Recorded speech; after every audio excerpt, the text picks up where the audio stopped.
Foreign commercial truck driver visa अब America issue नहीं करेगा, सस्पेंड कर दिया है। यानी कि ये जो वीजा है H-2B ये इशू नहीं किए जाएंगे फिलहाल।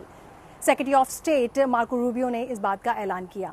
और ये जो सब कुछ हुआ है, ये जो घटना हुई है, दरअसल एक इंसिडेंट की वजह से हुई है, एक एक्सीडेंट की वजह से हुई है। और ये एक्सीडेंट हुआ था 12 अगस्त को फ्लोरिडा हाईवे पर। हरजिंदर जो कि भारत मूल के शख्स हैं, उन्होंने वो गाड़ी चला रहे थे, वो ट्रक चला रहे थे दरअसल, और उसमें एक्सीडेंट, उनके गलत यू टर्न लेने की वजह से एक बड़ा एक्सीडेंट हुआ जिसमें 3 अमेरिकी मारे गए। इसके बाद 21 अगस्त को ट्रंप एडमिनिस्ट्रेशन की तरफ से एक बड़ा डिसीजन लिया गया कि foreign commercial truck driver visa जो हैं उनको सस्पेंड कर दिया जाए।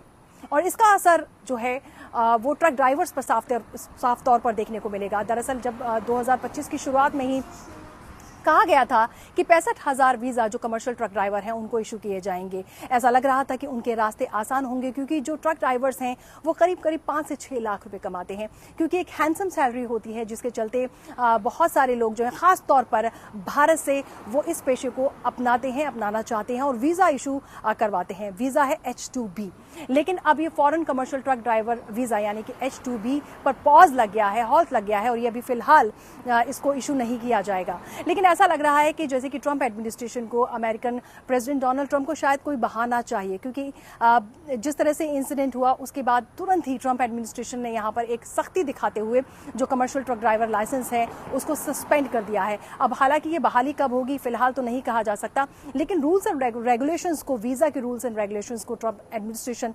सख्त करता जा रहा है। ट्रंप एडमिनिस्ट्रेशन का कहना है कि जिस तरह से इस वीज़ा को हॉल्ट किया गया है, पॉज किया गया है H-2B को, दरअसल वो सेफ्टी और सिक्योरिटी को देखते हुए उन्होंने ऐसा किया है। और ख़ासतौर पर जितने भी फॉरेन जो कमर्शियल ट्रक ड्राइवर्स हैं उनको अभी फ़िलहाल वीज़ा नहीं मिलेगा। सिर्फ भारत से आने वाले ही ट्रक ड्राइवर्स नहीं, बल्कि और जो दूसरे देश के जो ट्रक ड्राइवर्स हैं जो वीज़ा लेकर, H-2B वीज़ा लेकर यहाँ पर आते हैं और ट्रक चलाते हैं और एक हैंडसम सैलरी उनको मिलती है, इस वजह से वो अपने देश को छोड़कर यहाँ अमेरिका में आते हैं। लेकिन ऐसा लगता है कि अब उनका जो ट्रक ड्राइवर्स हैं उनका ये सपना यहाँ पर चूर चूर होता हुआ नज़र आ रहा है। H-2B यानी कि foreign commercial truck driver visa ये कब दोबारा से इशू किया जाएगा, फिलहाल इसकी कोई जानकारी ट्रंप एडमिनिस्ट्रेशन की तरफ से शेयर नहीं की गई है। लेकिन खबर यही है कि ट्रक ड्राइवर्स के लिए एक बड़ी मुसीबत सामने है। जी हाँ, क्योंकि ट्रंप एडमिनिस्ट्रेशन ने commercial foreign truck driver visa को सस्पेंड कर दिया है।